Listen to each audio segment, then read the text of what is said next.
gente. Sou Raíssa, estou chegando com mais um podcast do Blog Só Futebol Não. De volta aí na sexta-noite, depois de muito adiamento. Chegando então com essa temperatura de 28 graus, sensação térmica de 28 graus mesmo aqui em Natal, anda muito quente. Tem previsão aí de chuva para as 9 da noite, mas nada muito forte. Bom, então chegando com esse tema, cuidando mesmo do futuro. Saiu reportagem nessa semana da Veja e outra da CNN, que são as que eu vou usar aqui como base para esse podcast de hoje, para falar sobre o que anda acontecendo e o que a gente tem que fazer para evitar isso, o que anda acontecendo com as crianças e adolescentes e o sinal de alerta que fica para a gente, para a sociedade que a gente quer no futuro, para muita coisa e para a gente mesmo, adulto já, o que anda acontecendo também com a gente, porque não é só com as crianças, né?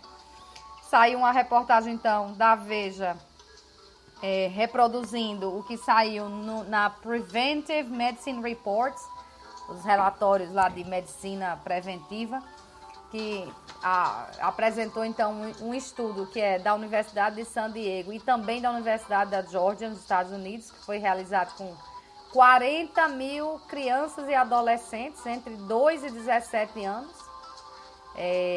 As informações lá foram coletadas em 2016 com dados médicos, questões emocionais, questões de desenvolvimento, de comportamento, de hábitos. E aí nesses hábitos entra, claro, o uso diário de mídias digitais. E o que é que esses pesquisadores, então, da Universidade de San Diego e da Universidade da Georgia descobriram? Que nós estamos usando demais rede social e essas mídias, aliás, as mídias sociais, não só as redes sociais, estão causando extrema ansiedade, depressão nessas crianças e adolescentes, levando a uma redução no autocontrole, redução da estabilidade emocional e redução até da curiosidade, que é coisa mais maléfica a uma criança, por exemplo, do que ela não ser curiosa. Bom, o que é que os estudos então revelaram? Os adolescentes que ficam mais de 7 horas por dia nesses usos de tablets, smartphones, computadores, etc., são 2 vezes mais propensos a terem ansiedade e depressão do que aqueles que utilizam esses mesmos equipamentos apenas 1 hora por dia.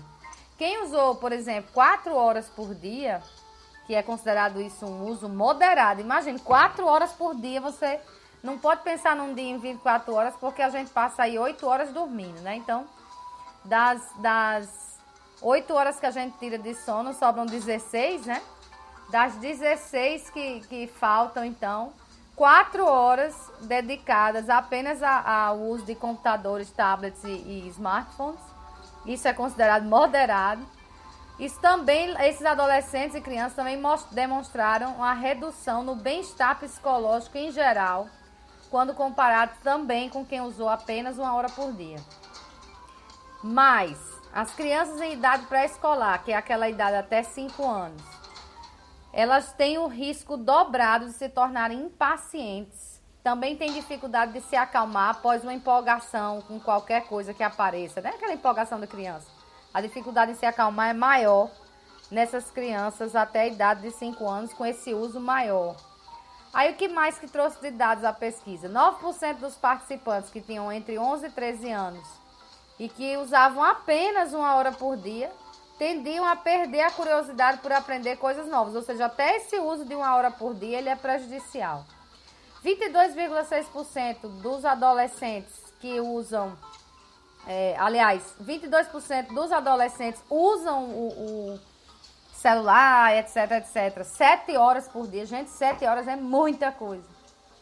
Jovens entre 14 e 17 anos, né? 42,2% não concluíram tarefas como dever de casa ou atividades domésticas por causa desse uso.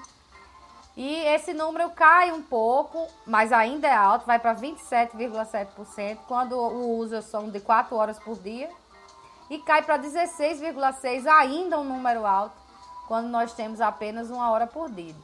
Então, nesse estudo das universidades de Georgia e San Diego, que foi publicado na Veja, eles apresentam como solução limitar em 2 horas por dia o uso de tablets, smartphones e computadores para todas as crianças e adolescentes em idade escolar. Eu vou além, né? Eu posso dar um exemplo, nessa semana eu estava discutindo isso com os alunos, depois com outras pessoas, do que aconteceu. Eu tinha um exercício um pouco mais rebuscado para se fazer em uma das minhas aulas. E, coincidentemente, a aluna que tinha um pouco mais de dificuldade, mas que já tem um pouco mais de idade em relação aos outros, fez o exercício com muita tranquilidade. E os outros que normalmente a gente poderia assim até dizer que seriam mais fáceis de entender, né? Não chega a dizer mais inteligente, mas mais fáceis de captar a matéria, tiveram grandes dificuldades, não conseguiram fazer, porque exigia que você raciocinasse um pouco mais e parece que há uma impaciência grande, né? Devido a esse uso excessivo de celular. Eu até chamei a atenção deles, olha, se vocês estão nessa idade aí, já estão com esse problema de concentração, imagine quando chegarem na minha idade, como é que não vai ser o negócio, vai ser muito pior, né? Então, é hora da gente abrir o olho para o que está acontecendo com os nossos cérebros, né? Quando nós nos tornamos esses seres humanos altamente viciados, né? em celular. Então, chama a atenção porque se está acontecendo isso com criança e adolescente que normalmente tem um interesse maior, uma curiosidade maior por coisas novas, coisas diferentes, e já não estão conseguindo ter um autocontrole, né? Estabilidade emocional, não tem mais nem curiosidade. E ainda está causando ansiedade, depressão. Imagina aí para a velha guarda como é que não anda o negócio. Então a gente tem que se cuidar mesmo.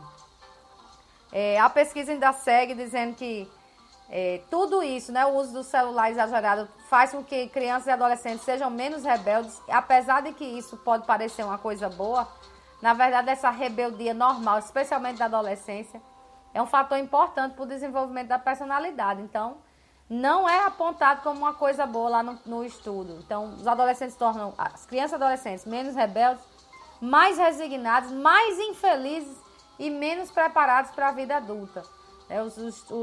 Os pesquisadores chegaram a dizer que metade dos problemas de saúde mental se desenvolve na adolescência. Por isso que a gente tem que ficar de olho no uso de crianças e adolescentes, no uso do celular, tablet, computador, aí, em relação às crianças e adolescentes. Ainda demais que em crianças pequenas o uso constante desses dispositivos pode afetar o desenvolvimento do cérebro, que é muito mais suscetível nessa idade a interferências externas. Então, é hora de papai e mamãe não ficar com aquela história de dar o celular para o filho, para a filha, para ganhar um momento de sossego, porque isso está, na verdade, criando uma bomba relógio. O National Institute of Health, também lá dos Estados Unidos, no Instituto Nacional de Saúde, diz que os jovens gastam de 5 a 7 horas por dia no celular, e já é uma outra, não é o mesmo estudo, né? 5 a 7 horas por dia no celular, e que isso aumenta o risco de sedentarismo, de doenças cardiovasculares e diabetes. Claro, né? Se você está 5 a 7 horas imóvel, tem alguma coisa muito errada se não é o seu horário de dormir. Aí a Associação Americana do Coração também se juntou aí na grita, né? Recomendando que os pais limitem o uso dos dispositivos para que as crianças possam aproveitar o tempo livre para praticar brincadeiras mais saudáveis. Foi-se o tempo que a grande brincadeira era um correr atrás do outro. Agora é ficar tudo no celular, mandando mensagem um para o outro, vídeo e não sei o que mais. Os especialistas afirmam, então, que os adultos ainda precisam dar exemplo, né? Eles têm que evitar utilizar os aparelhos perto das crianças. E, claro, dar mais atenção à criança quando estiver com ela. Aqui tem até a cardiologista Tara Narula, né, que disse: quando você está com seus filhos, é preciso desligar o telefone ou o tablet e conversar com eles, se engajar, porque eles captam exatamente o que você está fazendo. É aquela velha história do exemplo. Se você pega um livro e lê na frente dos seus filhos, certamente eles vão se interessar em ler também. Então, se você vive sem prestar atenção em ninguém, com a cara enfiada num celular, num tablet ou num computador, a chance deles repetirem esse padrão é muito grande. Aí, aproveitando esse assunto de cuidar do futuro, cuidar de criança e adolescente, que serve para a gente também adulto, a American Academy of Pediatrics, né, a Academia Americana de Pediatria, reforçou aquele discurso, né, contra os pais baterem em crianças como forma de disciplina. Aí, de novo, falando de saúde mental. Eles dizem que o certo é utilizar o reforço de condutas apropriadas. Claro que se deve estabelecer limites, estabelecer também expectativas, mas nada de bater, espancar, tapa, ameaçar, insultar, humilhar, nem envergonhar. Porque isso aí, segundo os estudos, claro, não são definitivos, porque não tem como você fazer uma comparação com o grupo de controle, mas quando se olha quem tem relacionamentos violentos, né, na idade adulta, a maioria vem de um ambiente em que foi criado com espancamentos, né, com essas humilhações e tudo. Então, hoje a academia recomenda, reforçando as diretrizes lá, que já são desde 1998, que os pediatras devem discutir essas informações sobre os diferentes tipos de disciplina com os pais, para ajudar esses pais a decidir como criar seus filhos. Claro que ninguém vai dizer, ei, cria assim, não. Mas vai orientar e mostrar como reforça isso, como é melhor aquilo. E eles deram até umas dicas, né? Que, por exemplo, uma criança menos de 1 ano, você não deve gritar, bater nada disso, mas deve pegá-la de onde o que ela está fazendo ali, que você acha que é errado, que deve retirá-la daquilo para outro lugar, distrair, mudar o assunto, né, para que ela fuja daquilo e entenda que ela não vai poder completar aquilo. Se for até 5 anos, é aquela história do time out, né? Manda sentar, quieto num canto, ignora os pedidos da criança naquele período para ela entender que fez algo errado. Se está correndo na rua, que o sonho de toda criança é abrir a porta e sair correndo. Se está correndo, como punição, segurar na mão. É obrigada a segurar na mão enquanto estiver na rua. Então, isso é uma forma até dela entender que se ela quer andar solta, ela não pode correr.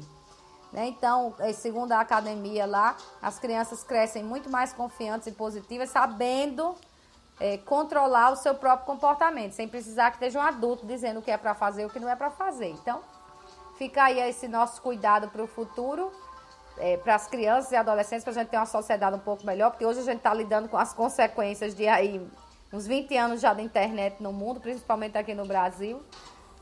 Um povo cada vez mais zumbi, né? E esses celulares estão piorando realmente nossa situação. Então fica a dica para os adultos e, claro, fica a dica também, principalmente para crianças e adolescentes, para a gente saber o que fazer para ter finalmente um futuro melhor para todo mundo. A criança de hoje, o adulto de amanhã e o idoso de depois da manhã. Então a gente quer um mundo com respeito, um mundo que as pessoas olhem no olho, um mundo em que você está na mesma sala em que outra pessoa está ali com você e não está com 300 outras pelo celular. Então precisamos começar a prestar um pouco mais de atenção nisso em relação a crianças e adolescentes. E eu digo, principalmente em relação a nós adultos também. Parece que caímos nesse conto de encantamento desses aparelhos eletrônicos. Bom, minha gente, é isso. Espero que vocês tenham gostado desse podcast de hoje que voltou para o horário normal. Renovo o convite para a sexta que vem, 7 da noite, sobre esses assuntos variados. E, claro, domingo, 10 da manhã, nós vamos falar sobre o futebol. Está cada vez mais surgindo coisa para falar. Está ficando cada vez mais difícil encaixar o que vai ser falado no domingo. Mas tem bastante coisa, né? Saiu aí a tabela do estadual, já tem contratação, tem muita coisa, tem patrocinador, tem muita coisa chegando para esse domingo de manhã. Então fica aí um bom fim de semana para todo mundo, né? E até lá!